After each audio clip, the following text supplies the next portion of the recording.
We are live. Hello, everybody, and welcome to a very exciting afternoon. I am here with the handsome and cool and smart Jeremy P. I'll let him say what's up in a second, but I want to say what's up to everybody on Instagram because you are outside of the comments. I see the comments coming in from YouTube, LinkedIn, and Facebook over here on my right side. And everybody on Instagram, the link to the full stream is on my YouTube, on my Twitter, or if you want to leave this live stream and go to my regular Instagram and just hit the link. Card Porn, what's good? It was nice meeting all of you. Scotty, good to see you. Like the sauce, so much happiness you're here. Modern Hippie, great to see you at VCon. At the National. The National felt like VCon, Jeremy. We had a great event. We'll get into that in a minute, but we are here to announce something that I think is one of the most significant days in VeeFriends IP history. Can you help me with this? In VeeFriends IP history, I would argue that there have been very few sustained phenomenons to the level of Squishmallows. I believe that is because of the quality of the product personally, not just the pop culture hit. And for us to be able to be officially announcing this partnership in this format is a huge, huge deal. Instagram, there's the Squishmallows. I know that you can see them up here. The camera's a little far away from me. It's not on my screen, as you can see. We'll get that towards the end. But I'm humbled. I would tell all of you that are watching, one of my great dreams when I started this IP was the licensing deals that we would make, and where would I take this brand, and what would I do with these characters? And obviously, the trading cards thing is hot and heavy off of the National. We launched in NFT form. We continue to be overly invested in the digital landscape, Jeremy, right? The concept of and, not or. You can collect comic books and trading cards. You can collect watches and wine. I think the world loves or in collectibles. I think people think they're fighting for share of wallet too much, but I think it's a blended, path when you're an intellectual property. And I would argue that it is every current intellectual property's dream to do a collab with Squishmallows. So I am humbled. I am honored. I know that this is going to be the entry for a lot of people. There's a ton of people who've already, here's a story, Jeremy. Actually, you know what? Before I'm already too excited. Jeremy, why don't you say hello? Why don't you tell everybody who you are? And we will get into this, but I've got a good story right off the bat. All right. Well, first of all, you survived nationals. Well done. We look like we might be in the same room. In fact, I would love to spend a few minutes staring at what you got behind you. A little ADHD is my middle name. So very awesome to see all that stuff. Yeah. So I'm Jeremy Padawer. I'm Chief Brand Officer at Jazwares, and we are the #4 toy company. We were just acquired, believe it or not, by Berkshire Hathaway last October. It's been amazing to see something grow up like this, and we did it based on trend. We focused on gaming. We focused on social media-based stuff, so Pokemon and Halo and Fortnite and Roblox, and then from a social media side, things like Cocomelon, we were very first there, and we had to rely on areas where the big toy companies were not playing because it's nearly impossible to compete in a very mature category unless you try to do something new and interesting.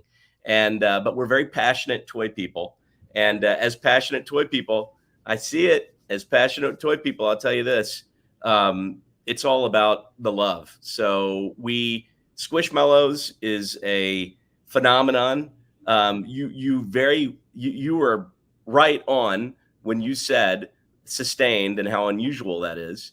And maybe we can talk about that. And look, I'm going to pan out. I'll show you a little bit of my Squishmallows at the top there too. I've got some Warren and Charlie, and I've got some limited editions up there. But no, bottom line, for me, started a toy company. We got acquired by Jazwares, combined our efforts, bought Kelly Toy, which was Squishmallows, early, got there really early. We just had really good vision in this organization. Judd Zabersky is our CEO. Laura Zabersky is our president, and myself, the chief brand officer. Real quick, I'm sorry to interrupt you because this is a fun one right off the top, and you know how I like to roll, Jerm. CEO Arset said, new Beanie Babies. And I was saying to somebody at the National, they're like, why do you, a lot of people discovered VeeFriends at the National. Yeah. Went home the first night, Googled it. The first thing that came up was the Squishmallows announcement because we just announced.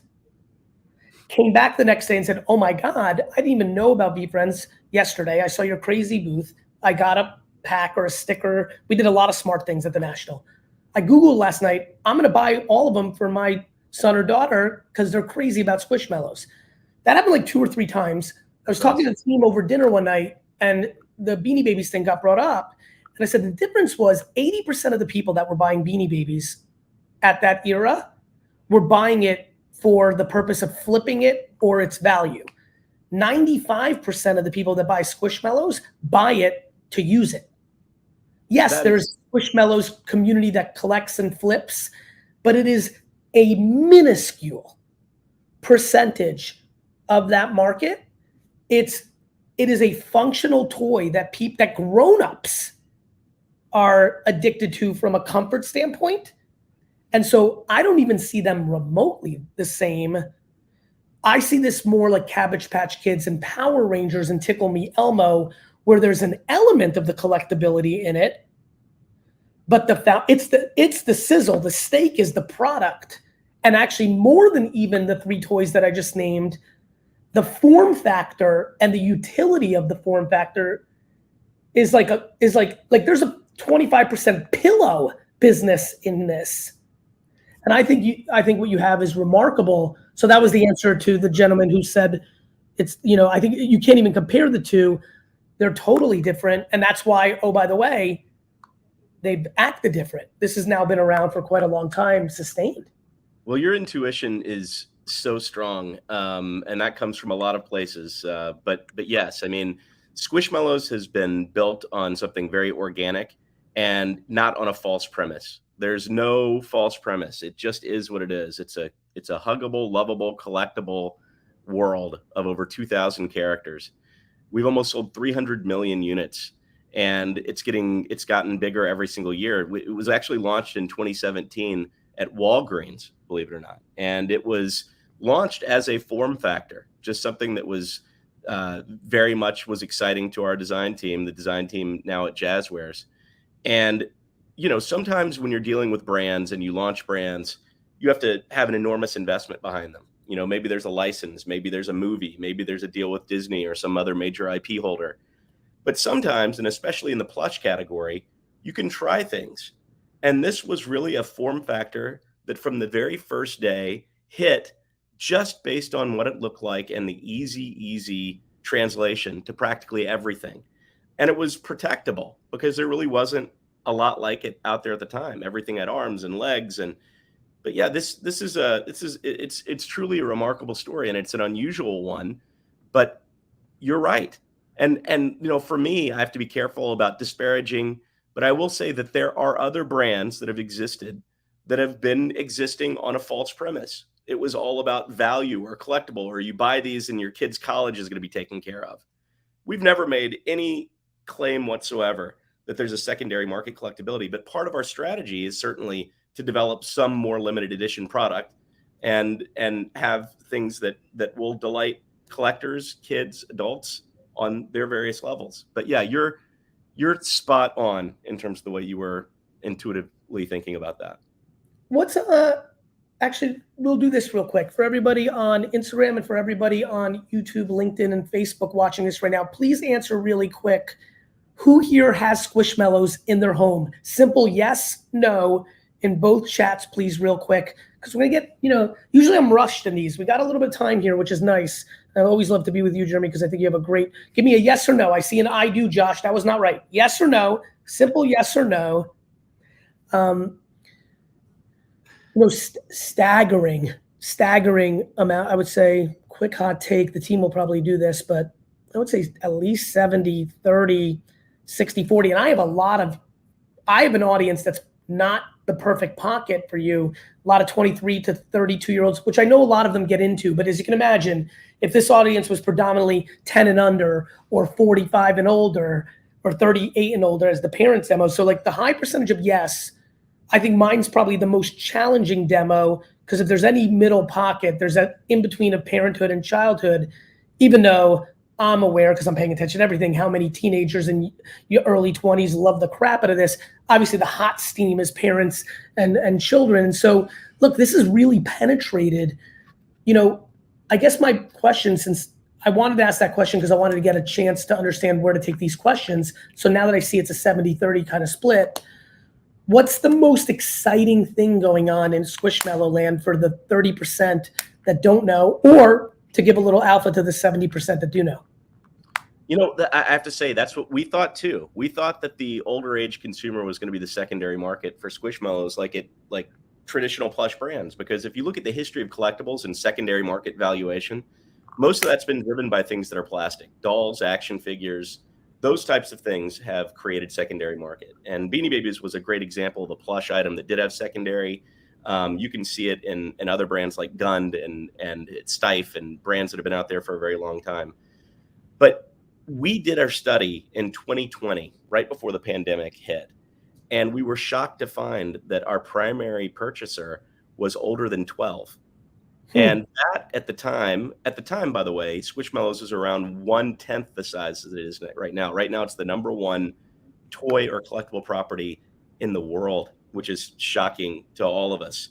But #2 right now, from a toy perspective, from a toy and card perspective, is Pokemon, which we also have, which has been the blessing of our lives. But the bottom line is, so the things that are exciting, we have 60 licensing partners and growing. It could be 100 by the end of the year. And those licensing partners cover things like, footwear. And we have some amazing timepiece collaboration coming out. We have Eastside Games, which is launching a gaming in the mobile space. Some content that will be coming out from a streaming standpoint. And we have to be very careful with content because it can't be kid-like. It can't just be kid. It has to be innocent. But it can't just be for little kids because that's just one part of our overall market. And I imagine that you're sort of feeling similarly as you're developing VeeFriends as a brand, very similar characteristics. Yeah, I mean, I think, I'm sorry to interrupt. Yeah. I'm trying to make this as valuable for a lot. I have a feeling, actually, before I go there, which for everybody who's watching, for the entrepreneurs who are debating to build their own IP or collectible business, I'm actually going to go in a different place. Something hit me about a year ago, and it's been really manifesting and kind of fermenting in the lab. I call this the lab. Much like music, sports, movies, TV, and fashion, those categories are now essential parts of life. Jeremy, right? You and I get to meet. We go out with our plus ones. We go over dinner. And we get to know each other. It's a couple's dinner. Very quickly after family, what do you do for a living? You're now 35 minutes into the dinner. We're going into, what shows are you watching? What do you guys like to do on vacation? Obviously, you wore clothes to it, and I'm going to show up to that dinner as a 47-year-old in a t-shirt and a hat and sneakers.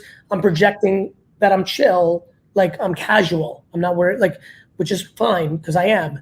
Other people may wear a great suit and everything with a great watch, and they're presenting what they're into, which is the craftsmanship. Some people blast brands and they're brand whore life. Everyone's allowed to do their thing. I've realized, oh my God, collecting, the whole genre, is on the precipice within the next decade or two of being a genre. I believe in 15 to 20 years, it is a cultural genre that you will go out to dinner or you meet something, literally you meet somebody at a business meeting and you go out for drinks afterwards. And even if you know them, a lot of people know me and they're like, how do you feel about Aaron Rodgers? That's the question, right? I believe people are going to ask people, hey, what are you collecting? How's your collection going? Between art and watches and sneakers and handbags, trading cards, NFTs. I'm aware of where that market is, but the reality is, to your point, Beanie Babies didn't work out, but plush toys are forever. Stife in Germany, Gund, the teddy bear, Raggedy Ann, digital collectibles will be here for the rest of our lives. Trading cards at the show, everyone's like, where do you see the future of the hobby in 5 years? Do you think it'll be around? I'm like, it's been around since the 1860s. There's been trading cards. They were presidents and animals back then. Now they're athletes and pop culture. But, I think where do you sit as someone who I really respect on this in the genre of like, are you a buyer? And I know we're both enthusiasts, but because how old are you, my friend? I'm going to be 50 in a couple of months. Happy birthday on a big one. We've watched this for the last 30 years. And I saw you kind of react when I said that. Do you sense that I'm right about that? And then expand on it. Like, why? What are you seeing? Because I'm like, oh my God, this is happening. Everyone is going to recognize that everybody collects. Your aunt might collect magnets. Somebody else might be collecting marbles. Somebody's got a grandma that's got little elephant statues. Trading cards are now mainstream, like Pokemon, Yu-Gi-Oh. Obviously with VeeFriends, we announced, the TCG, and now people understand why there were numbers at the bottom of these cards. So cool. Like that whole world is real. That's a game changer. That really is. Trading card games are enormous. But get me to the punchline. Yeah, to answer your question, I mean, like, absolutely. Number one, fandom has become so much more acceptable over the years. I mean, keep in mind, when I entered the toy industry, a toy executive or founder or entrepreneur would rarely have all this stuff behind them. Even if they were in the toy industry, how many times you remember 20 years ago, you talked to somebody who was in the entertainment business, they'd say, I don't really watch TV. And you're like, what? You don't what? You don't watch TV? This is what you do? Like, get out of the room, dude. I just think what's happened, I'll relate a story. 2000 went to Comic-Con, and it felt very alt culture. And Yes.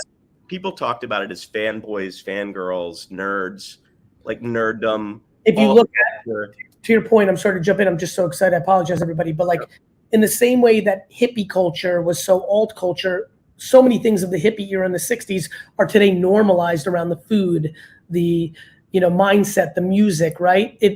Your point, in 2000, it felt really like super nerd culture. Yes.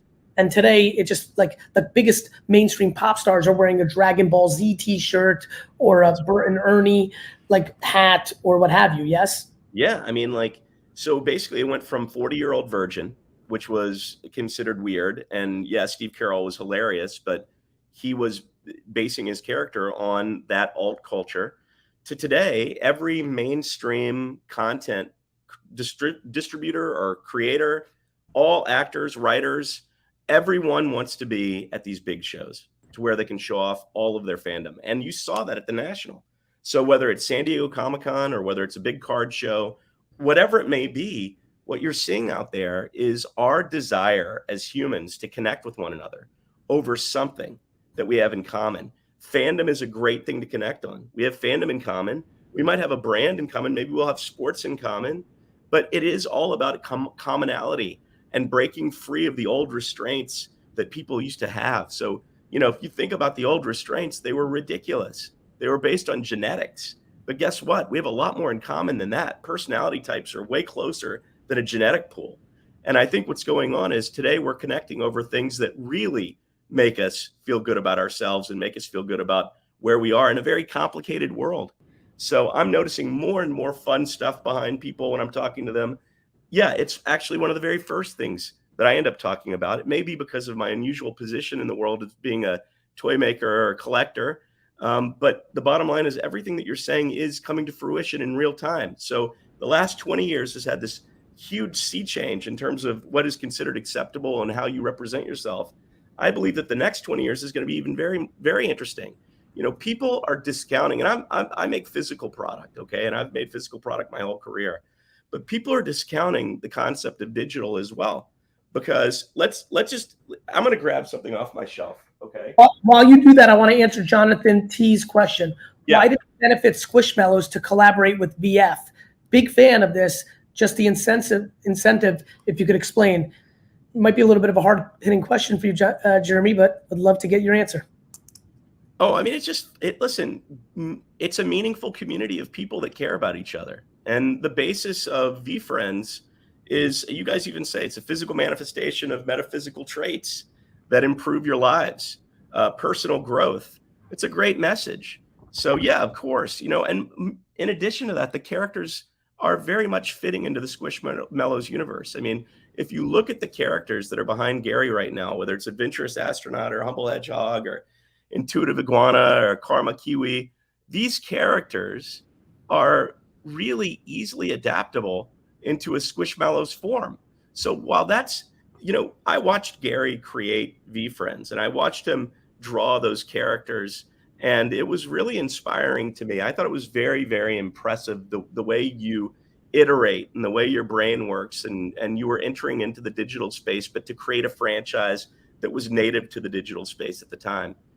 And, from my perspective, what you guys did with us is you said, look, make it a Squishmallow and make it a VeeFriend based on, so we weren't given constraints. If you had come to us and said, it's got to look exactly like our VeeFriends, it would have been too constraining. I mean, look, by the way, that's what we do. That's what we do with some of our other major brands. So you can see whether it's Pokemon or whether it's something like VeeFriends, it really is Squishmallowized, and it all makes sense. Another beautiful community where we can touch and we can associate and we can expand our message and expand yours. That's a beautiful thing. This astronaut is going to, I'm predicting, because real quick for some info, we launched the collaboration in a week or so on the 7th. In the US, it's going to be on your website, right? Yes. Yes. Is that on the Squishmallows website? Yes. Yep. And internationally, it's going to be on shop.veefriends.com. But I'm making some predictions. Just knowing the VeeFriends community, this astronaut is going to be tough to keep in stock. We've also are doing a little wink, wink. If when are they do? And you may not know this, Jeremy, and we'll have the team do it. Yeah, they Blondie, you're absolutely right. By the way, big shout out to your team. We knew we were walking into one of the most important, IPs and collaborations. So we wanted you to be able to do what you needed to do. But you converted our characters into something just absolutely remarkable. We're just so happy with the way they look. I mean, here is my original drawing. Let me see if I can get the lighting right. Right, there's the original drawing here for Instagram. It's pretty darn neat how good of a job you were able to do to convert it into something. And so, but I think what I'm excited about is we got a little bit of a wink, wink too. We are going to Comic-Con with VeeFriends in New York City. So that's a big announcement for everybody who's watching. We will be at the Javits Center, which is a hop and a skip from my office. And Jeremy, do you know when these are shipping? Does my team know? Because that wouldn't be on mine and Jeremy's full detail. I believe we have them in our domestic stock. I need to triple check, but I don't think they're shipping very far after the orders are being taken. But I don't want to mislead anybody because I don't have that. So we'll get clarity on that. The team will let us know, but we're hoping that if these are being delivered in time and you're going to New York Comic-Con to bring your Squishmallow to us, we got a little bit of a fun thing. So we'll make sure those are work. Mathangel and Makal, what happened to the NFTs? We work on them every single day. This is back to that digital world. We know that the NFTs, it's kind of like Transformers had a Saturday morning cartoon and a toy in Toys R Us in the 80s, but then there were stickers and gift cards. Like building an IP, you do them in many forms. The NFT is the alpha. Series 1 VeeFriends is the punchline of like our collectible universe. But we build, from our standpoint, why Squishmallows, as you can imagine, this is going to be discovery for so many people. So many people are so infatuated with this product that this is going to be discovery of these characters.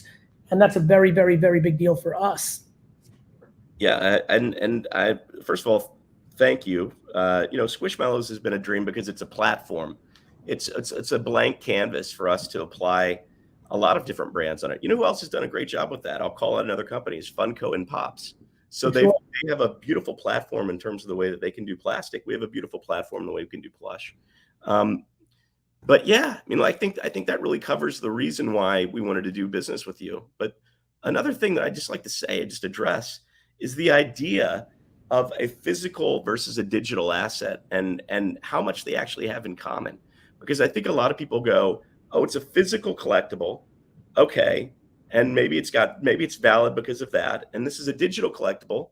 And maybe there's something that they feel invalid because of that. Well, let me give you a quick tutorial. It'll take 10 seconds to explain the difference between a physical and a digital good. Okay. So This is a replica. This is not real.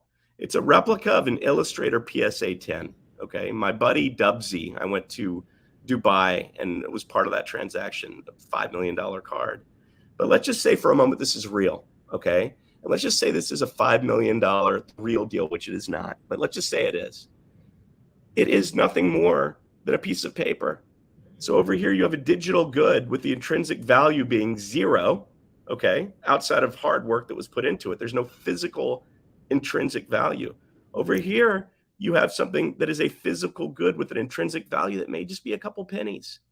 So at the end of the day, what makes a digital property valuable over time is the continuity of the licensor, whether the person who's managing the IP actually is managing and developing a long-term franchise plan. And number two, it really comes down to whether there is a too much other conflict-oriented stuff happening in the market. Imagine for a moment if Pokemon had issued 300,000 different card sets. None of their stuff would have the value that it has right now. You had NFTs going from a scenario where you had 100 programs that were viable to 1,000 to 1,000,000 to tens of millions. That's right. In a very short period of time. You said it from day one. 99.9% of them are going to go to zero. I happen to agree with you. I actually think. By the way, that's the case. That's the case with everything. I was at the National Sports Card. 99% of sports cards are zero. It's true. It's just 99% of art is zero. 99% of watches is zero. 99% of sneakers is zero. People always get confused about that. Now with new things like NFTs, like sports cards, Jeremy, from the 1920s to the 1970s, 50 years, people didn't see the collectible value in them. People were putting Mickey Mantle rookie cards in their bike spokes. Yeah. People, sneakers. If I knew what Jordan 1s were worth in 1985, I would have bought them for $40 and kept them, or $100 or wherever they were. And so things always ebb and flow. But let's go back to a couple of functional things, because we've got a lot of people and I haven't been able to jump in. I've asked the VeeFriends team to jump into all the comments, so they'll be helping you with logistics. We are launching just a reset for everybody who's joined us. Squishmallows and VeeFriends are coming August 7th, 2023. We're so excited. And what we need right now, I'm going to need you to change the copy here, Dustin, is a lot of people are pounding us right now. Even my admin said your inbox is full of questions on how they get this. Couple things. We are going to give everybody the first announcement, first lead from the VeeFriends account. So go to VeeFriends.com and create an account. VeeFriends.com, create an account. Even if you don't own an NFT, because that will get you, when you sign up for the email, newsletter, and text, you'll get the info first. So if you can make the copy, go to VeeFriends.com and sign up for an account to get the info first. Full that on the bottom. It's coming out next week. In the US, it's going to be on Squishmallows website exclusively. In international buys, it's going to be on VeeFriends website on shop.VeeFriends. We're really excited about this. We apologize in advance for sellouts. We're not reprinting. We've got 260 plus characters. Hopefully, if this goes well for Jeremy and team and goes well for us, these aren't the only 4 characters we ever do. We are going to be at Comic-Con in New York City in October. Hopefully, if logistics get this to you in time, and we'll update you about this if we know that they're in people's hands. We do want you to bring your Squishmallow to the booth. We've got a plan and a little surprise if that all works. So there's some exciting stuff going on here as we continue to build this intellectual property. VeeFriends was just at the National Sports Card Convention where we dropped the new TCG game. We had our first tournament. It was super excited. We had thousands of people discover the brand. Jeremy, I know you're paying attention always. Oh, is it on Jazwares.com, not on Squishmallow's site? Is that true, Jerm? I'll double check. I imagine that it would be on either, but it could be either on Jazwares Vault program or Squishmallows.com. But I'll triple check. Yeah, go to VeeFriends.com, create an account, make sure you get the newsletter if you really want to move fast because you've got a crazy Squishmallows family or you're a crazy VeeFriends person. You might want to get on the tech stuff and get the text because that's even faster. But we're really excited about this. We've got the astronaut, the adventurous astronaut, the humbled hedgehog, the karma kiwi, and the intuitive iguana will be the first launch Squishmallows. Jeremy, were you paying attention from home on the National Sports Card Convention? Any observations from the social content or anybody on the street, or is that a world that you guys are further away from? You know what? I'm very connected to it just as a collector. Yes. But what I picked up on was just the scale of it. You Yes. know, like I said, I've seen Comic-Con grow to a couple 100,000 people. Watching the Nationals grow to over 100,000 was eye-opening. And seeing people after the Nationals closed trading on the floor and continuing expanding the footprint of a giant show because of their love and fandom and desire to be part of that community was pretty awesome. I also heard that things were pretty expensive and that a lot of the deals weren't really being done until some of the last days, which also makes sense because, look, people are being, they realize how hot that physical space is. You know what, Gary, I'd like to address one additional thing that you mentioned, and that is, talking about VeeFriends and what happens when you develop a franchise. So, yes, the native component of VeeFriends was VeeFriends Series 1 NFT program. But when you become a franchise, you're not native to any particular category of content. You are everything. You're your consumer products program, you're your partners, you are the TV or the streaming that you put out. Just because you were native to one area doesn't mean that that's your only area. It may just be that is the originator. And so I do think that that's something that people misinterpret. If something's born on TikTok, it doesn't mean that it's always going to be just a TikTok. I mean, are you kidding me? Harry Potter was just a book. Right. Yes, that's a great I mean, like Looney Tunes was a Saturday morning cartoon. Raggedy Ann, I don't remember its first form factor. James Bond was a movie. Like Star Wars was a movie. Right. Pokemon was this. Actually, was Pokemon originally TCG, then video game? Is like that was a starting point, right? Yeah, it was really rapid fire. I mean, Strawberry Shortcake was a greeting card. Yeah. So Strawberry Shortcake came from a little character on a greeting card to say like happy birthday or like I'm thinking of you, and became an iconic IP. So people don't get caught up over an origin story or otherwise I'm just a kid from Memphis that doesn't have any connections. People always ask me, Jeremy, I'm like, hey Gary, you're building out this brand in all these other places. What's that going to do for my NFT? I'm like, if there wasn't Marvel movies, people wouldn't be buying Deadpool comic book #1. That's right. That's exactly right. So it's just part of a story. It's part of a bigger story. When you're creating a franchise, you're creating something that you want to be in a lot of places. By the way, real quick, big respect to George. That's exactly right. James Bond was originally a book, then it became a movie. But everything starts in a singular place. That's right. Right. A lot of the current IPs started as video game form. Super Mario was a dude in a Donkey Kong game in '82. Yeah. Oh, by the way, Gary, I'll tell you again, the way we built our business was on video game properties. No other major toy company was touching them. We were up and coming. We were new. We were fresh. We got Fortnite, Roblox, Pokemon. We got all the big ones. Why? Because people are so myopic. Don't be myopic. Do not be myopic.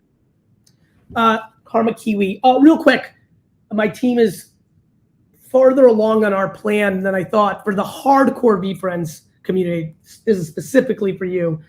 The Thursday of Comic-Con is a very good day to be there. I'm going to leave it at that. That's the alpha. Spread it to all the other hardcore. We don't want to make it too big, but I feel like this is the appropriate place to put the first seed of alpha. And I know that the community will share that. And I want to make sure you plan your travel schedules as you make it. So the Thursday of Comic-Con is going to be the day you want to be there minimally. That is really smart. So that's borrowing from the page book of Magic the Gathering, Pokemon, and many others before you with your first edition or alpha series. Is that what I'm hearing? Well, we're doing, like, we did a super sticker, which I don't think I have here, but I was very affected by the 1980s vending machine stickers, cool. The prisons, the jewel, So we unveiled our super stickers at the National. Got it. If you go to eBay right now and type in VeeFriends super sticker, we really did it right. They weren't even available at our booth. Wow. They were only given to the 6,000 VIP bags for the people that ordered the VIP package from the National itself. So a lot of friction to get them. Wow. So, you know, because I've been doing this for 35 years and I've seen the stuff that's been overpopulated, underpopulated, the junk wax era, what worked, what's working for you that didn't work maybe for other things, why Valiant and Spawn and Image Comics worked for a little while, but then didn't work.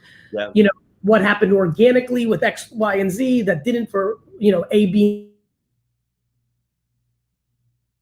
You know, I think as we enter these places like Comic-Con, what's unique about VeeFriends is I, the human, have a very large platform and community, and the IP is young. And obviously some of it's transferring, but, you know, to me, you know what I loved about the Sports Card National that will be replicated at the Comic-Con, except I think I have to leave for one day of Comic-Con and come back. But I mean, Jeremy, there's people that got to spend 5 minutes with me at the National who've emailed me 337 times, 400 DMs, have gone to 7 different conferences with the hope of getting a minute. To me, what's great about, I said to my team last night on the flight home, I said, man, I'm gonna love building this brand because this is blocking and tackling. This is being in the trenches. I was handing out these, you know, we're doing this incredible thing with a vending machine. I might fuck this up. Dustin, get over here because I'm gonna definitely fuck this up. I need you to reset it. But you can see the top of it right here, this vending machine, right? So we have vending machines coming with these little 50-cent toys, which I did the smart thing and oh, wait a minute, did I just lose it? Here we go. I paid more, Jeremy. You're gonna like this because you nerd out on this stuff. Look how detailed my little 50-cent, you can do it, Dustin. Oh, yeah.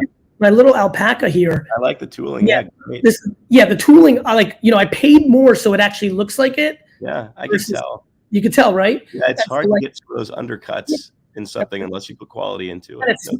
This one smells like bubble gum. Oh, that's good. So the scent, there's rarities. You know, it's a pencil topper. And like, I'm really thinking about building this IP. And so, you know, but I said to the team, I said, man, this is hand-to-hand combat. This is literally, I was standing by the vending machine and handing out little toys to kids walking by, giving them free cards. Like, I'm really serious about the hand-to-hand combat of this game. This is a hand-to-hand combat game. And this is not an overnight thing. The NFT thing went so high, so fast, like it got a little crazy there. Yeah. And so it confused a lot of things. But like I said early on, this is a 20, 30, 40 year play for me. And I'm like really excited about it. It's like really, really, really, really, like I can't believe I got to pull off. I always thought that I would start a marketing company and buy an IP. Flat out. I thought I would build Beamer and I was going to buy Smurfs or Gumby or Popeye. And that's what I wanted to do. But, you know, NFTs, much like Saturday morning cartoons, much like video games, much like iPhone, like the iPhone came out and created a format that allowed Angry Birds IP to exist. Yeah, absolutely. The origin. That's right. NFTs allowed me to launch VeeFriends, but now I have to do everything, including NFTs and Web3 and Metaverse. And it's just really exciting. And like, I'm so up for the challenge because I was happier the last 4 days sitting on the floor, pricing cards, talking to people like in the dirt, you know, like I literally told the team yesterday, I want to go to the Meadowlands flea market and just set up a table for hand-to-hand combat of like, here's how the game's played. Here's a little toy kid. Here's, you know, some of the Squishmallows. Anyway, real quick, I don't think we're going to put out the numbers, but I can tell you, if you love the Karma Kiwi, make sure you buy that one first when the gates open next week, because it's going to be a little harder than the others. Yeah. No, they're definitely limited, and it's definitely a scenario. If you look at the hang tag, it's under our select series. So we have several series of hang tags. One is our common, and then we have rare, ultra rare, and special edition, and then we have select series, which is the black hang tag. So, and break that down. I want people to learn. The select series means. Excuse me. So I came back from our sales meetings with a little bit of a cold, which everyone is mistaking as COVID. So I'm like running around trying. I'm not scared. Keep going. Excuse me. I'm back. Go ahead, my friend. I was saying, tell us about the different series so people who don't know get educated. Okay, thank you. Yeah, no, so the Everyday series is the common series, and that is, you'll find that on I would say, our everyday highest volume items. Rare is lower quantity. Ultra rare has a gold bottom, and it's significantly lower quantities. By the time you get to special edition and select, you're in pretty rare air. So you guys, this is a very challenging and awesome product to get your hands on. I mean, what's been the most surprising thing for you in the last year with Squishmallows? I would say that the most surprising thing, hey, my voice is back. Awesome. The most surprising thing about Squishmallows in the last year for me has been every time we think we've hit the plateau in terms of where this is going to be in the zeitgeist, it continues to smash through it. And we want longevity. We don't want a phenomenon that is here and gone. So we're constantly under shipping. And that's, by the way, a piece of advice that I have to anybody that's launching a brand. Someone told me a long time ago, a mentor of mine, he said, if you undership something by a unit, you're a jerk. And he said, if you overship it by a unit, you're a jerk. He said, so be comfortable if you're manufacturing products with being a jerk, but don't overship, because then you'll just be out of business. So don't capture every dollar. And we didn't. But it's amazing to me how things continue to grow and evolve. I do believe that what we have here is an evergreen program, much the way that you've seen with brands like Barbie, and much the way you've seen with brands like Hot Wheels, or some of the wonderful brands that Hasbro has. We've just created something with extraordinary longevity. And I think we've come to terms with that. And our partners have as well. And so 20 years from now, hopefully we can, celebrate some milestones together for VeeFriends and for Squishmallows, and toast to longevity, because at the end of the day, that's the only thing that matters. What do you think about this? There's a question I'm asked a lot, and now I'm asking you not as a Squishmallows exec. I'm asking you as a collector, you the human. Yeah. People ask me a lot. There's 268 characters in VeeFriends. I did that because I wanted to do this forever. I think of it as Marvel that way, which is like it took years before they really focused on Black Panther. Right. Right? People are asking me, how did I pick these characters, right? I thought about which characters would translate to Squishmallows well in Squishmallows form. Like the humbled hedgehog is just cute as hell in this form. like I think people are going to land on your site, or like people that are fans of my business content are going to show this to their son or daughter, and they're like, I need that. So there was a little bit of like, this is the form factor we're going in, and the humble hedgehog matters. But then also I think about things like, a 6-year-old asking their mom, or dad, what does humble mean?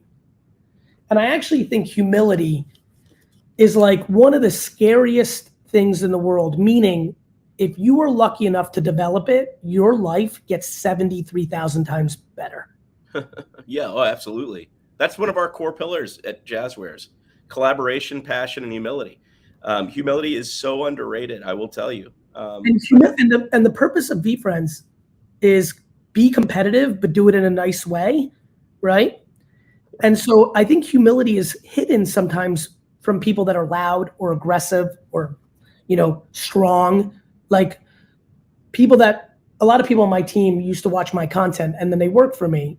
And without a shadow of a doubt, the most common theme is a year later, they're like, if they bring it up, or if I'm like, hey, what did you learn this year? They're like, man, from the outside in your content, it's hard to see the humility. From the day-to-day operations, it's the most obvious thing. And so a lot of like what I think about is like, how do I put to fall in love with traits that I know are universally powerful, right? Yeah. And so that's why Humble Hedgehog was chosen out of 268, because I thought it would look amazing. And I think this is like stunningly cute to me personally, subjectively. Like Astronaut's cool, but this is like ridiculously cute. I love it. But where my question is going, So How Gary, does I'll just add, oh, I'm sorry. no, I'll just add one thing to that and say some of the greatest brands in the world have extreme breadth of line, but then they also have focus. So even if you're talking about like WWE, they have their top of the card talent, they have their main card talent, and then they have their, off TV talent. Star Wars, Pokemon. You know who my favorite Star Wars character was? Because I answered this week at the National during a Star Wars pack. My favorite Star Wars character by a country mile is Greedo. That's awesome. I mean, Greedo literally, I don't know, what's his screen time in all 9 movies? Like 18 seconds? Yeah. But when I was 5, he was green on green. I was already a Jets fan, green was already my favorite color, which probably led to Jets thing or whatever. I don't fully, it's a little blurry, but Greedo was my guy. That's who you connected with. And by the way, that's part of when, again, at Comic-Con this year, I'm walking around and what I notice is that the costumes and the fandom is getting more and more obscure and more specific to people. So yeah, having a brand that has hundreds of characters. Less Superman, more 4th tier, more Rhino from Spider-Man, and then less General Spider-Man, more Spider-Man from this specific comic that was viral. Yes? Is that what you're saying? Yes. And starting with that many characters just means that it gives you the leeway to do a lot of very cool things over a long period of time. And that's you were right. With Marvel, that's what you're seeing. You've seen it in all kinds of great brands. If you limit yourself, then you set up a whole new set of problems. Back to the supply thing. One thing I'm scared about with this drop is the quick sellout. We felt confident with how many national exclusive pins we made. By the way, this is going to get the whole VeeFriends pin community. Actually, let's go into that. Jeremy, I don't think I understood what goes on in pin life. Isn't it great? No, it's beyond. We did at the VCon.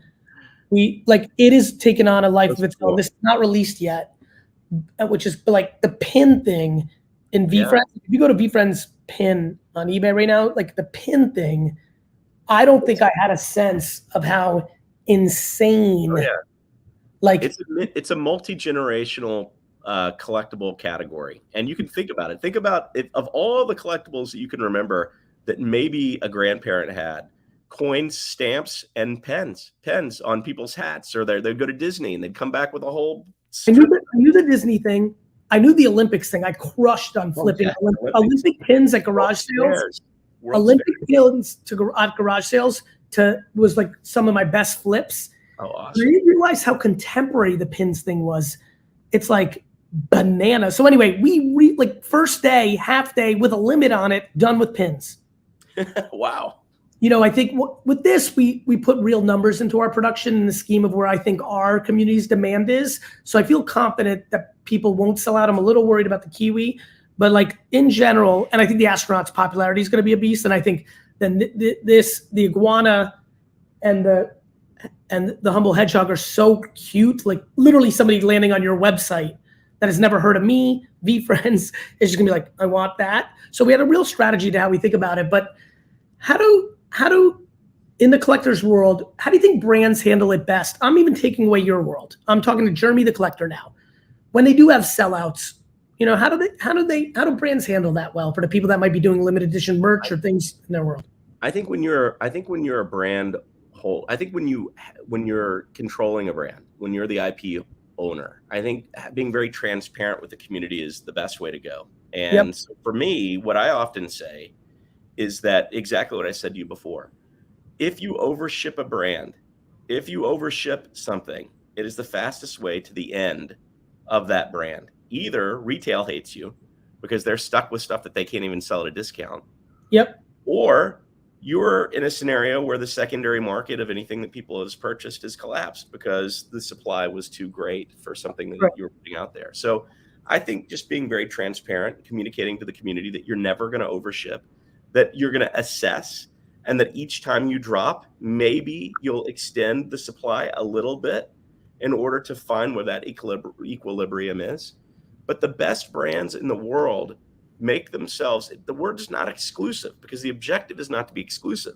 The objective is longevity. The objective is longevity. And longevity means that you can't overship. So yes, limit supply until you have an absolute definitive understanding of where your equilibrium is. And I think being very open about that is the key. As we wrap up here, just where can people find you? Because I think you're bigger than the executive that you are, and you're a great executive, but you're a great collector voice. Where can people find you? Well, personally, I guess on Instagram, or what was formerly named as Twitter. You can find me. I think Jeremy Padawer. Do we have to call it X now? Like, do we call it X? I don't know. But I'll tell you, this guy talking about a disruptor. This is a disruptor right here. This gentleman. I've never seen anybody go into a brand and wipe it clean of its former branding, especially when it's one of the key brands in a space. It would be like Disney changing their name to one letter word. Who knows what's going to happen? This is actually a little alpha. I'll put it as an Easter egg. What do you think about fictional characters or non-athlete trading cards? Because that is a vibe I got from this show. Like that, there's a little more room for we're starting to see a little something. Like you just threw up a entrepreneur's rookie card. Yeah, I think you got to be careful. I mean, I think the bandwidth is only so broad, okay? And if you start creating the same systems of collectability for absolutely everything that you do for traditional trading cards, there is a tipping point.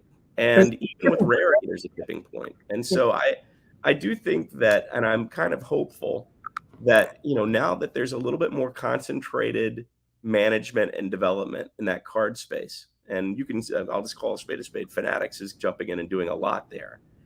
My hope is that they do exactly what we've talked about, which is slow, controlled growth over time and trying things that allows them to have longevity. Because at the end of the day, remember that deal with Topps Baseball was 70 years old.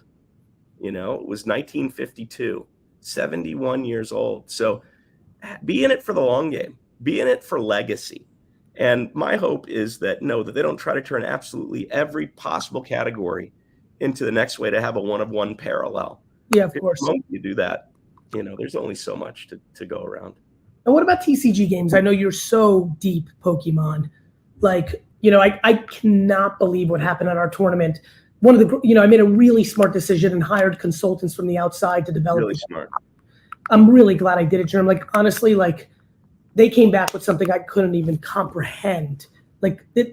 And the poker. So our game has this poker dynamic to it that is just literally the semifinal round of our first alpha tournament at the National. Both guys had sunglasses on. It literally was like World Series of Poker. They're literally World Series of Poker, and they're looking at this card in their deck. That's awesome. And they're like looking at the numbers down here. As you can see here, it's a little hard here. And I'm like watching this, and I had a surreal moment. We got like 50 people surrounding them. The live streams are going crazy. The tension was super real. And I looked at my best friend Brandon, who I grew up with since I was 14, and my buddy Moose from college, who used to go with me to Toys R Us at like 7 a.m., wait for the stock guys to get there to get the hard-to-get action figures. And I just had this moment of like, my God, I'm always blessed, and I've been on Gratitude Gorilla my whole life, but like, am I really at the forefront of this thing? Like, this is insane. Like, I can't wait to go to every hobby shop, every gaming shop, and one by one get kids to play this, because I think we got something here. What do you know about TC? Back to Magic, Yu-Gi-Oh, Dragon Ball Z. What do they do well? What do you have to watch out for? What's your take on TCG? TCG is one of the most powerful areas that you can possibly get into if you create the right platform of gaming. And it is really smart to work with people that have done it before when you're developing your own platform. And I got to tell you, beyond anything else, as someone who's been around a company from day one, being a day one founder in the toy space myself, it's hard to look outside when you've got so much talent yourself. Okay, that's about humility and being humble. To say, just because I know something about this just because I was at the inception of something Yes. doesn't mean that I don't need help in order to make something great. So the number one thing you said just then that hit me was that is very smart that you worked with people that have probably been in trading card gaming for decades, because they live and breathe the underlying platform In a real way. and then attaching that platform to the right brand and doing it in a way allows you to have longevity, which I think is, again, key to everything.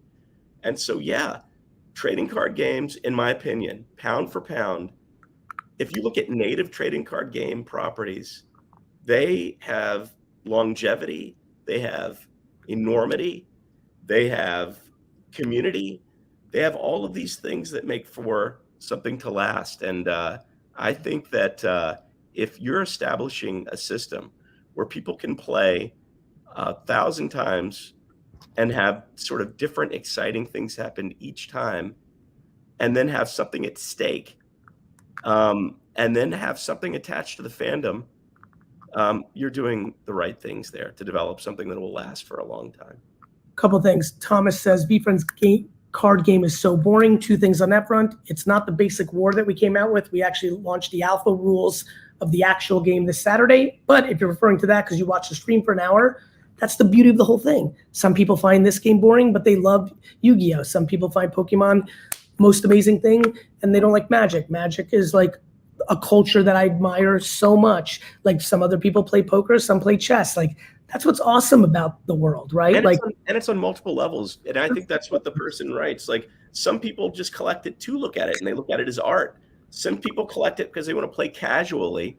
And then some people want to collect it because they play at a level that is so deep, because they know how all the hundreds of characters interact and the strengths and the weaknesses and how these things happen. So it's only as boring as the amount of time that you put into it and how compelled you are to learn about it. or the game wasn't developed well. Like, I could tell you that was the biggest thing I took away from the reason I pinned that guy's comment on Instagram is I respect that. Like, chess might be boring to me. It's not, but let's just Porcheesy might not be the game for me. But anything that a lot of people do, like the crossword puzzle on Sunday, I don't want to do that, but I recognize that people do, and thus I respect it to no end. Classical music might not be my jam. I have friends in their 20s who can't wait to get home and have a nice bottle of bourbon or Japanese whiskey or a glass of wine and listen to it. I want to listen to an emerging hip hop artist. I mentioned Greedo the rapper, 03. Like, people have different tastes. Yeah. And I'll leave with that. I'll leave with this, and I'll give you the last word, Jimmy. We need to get into and culture. I heard a lot of people at the National, and I'm going to see it at Comic-Con as well. It's just how people do it. You fall in love with something so much, you decide that you think you're shitting on other things because of your thing. Oh, why are people buying Magic cards? They should just be buying basketball. Football cards are the best. Vintage versus new. Let people collect what they want. Love your thing, and don't tear down other things, right? That's the best part of the collecting genre. I might not, maybe I'm surprised by, pins because it wasn't my jam, but the sneakers thing that we're doing with Reebok, I understand because I understand sneakers, right? Like, and so I think that letting it be an and game as a final part, like cheer for I don't collect marbles, many do. Let people collect what they want to collect and be happy for them, because there's room for all of it. Just because they're not collecting your thing, don't be selfish and want them to so your thing goes up.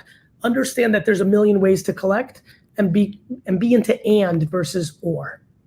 Yeah, and on that same vein, on the and vein, the next big thing is still coming, and that's always going to be the case. Whether it's the next way to enjoy content, or the next way to play, or the next way to collect, and it could be you that actually develops it. When I say you, I mean anybody that's actually. Well, that's why I'm doing this for an hour. Jeremy, thank you for being on. Deal real quick. He said super stickers for Europe, international people. Not only is that, because we have 268 characters and there will be a super sticker for all, some of these super stickers are only going to be available internationally. So we have a lot of fun ways we're going to distribute. We're going to push the boundaries of distribution and how. Everybody, will see you next week. Go to VeeFriends.com, create an account. You don't need to own an NFT to have an account on VeeFriends.com. You want to do that if you want to get the Squishmallow collab. Jeremy, thank you for being on. We'll have more info for all of you. Love you. Have the best day. See ya.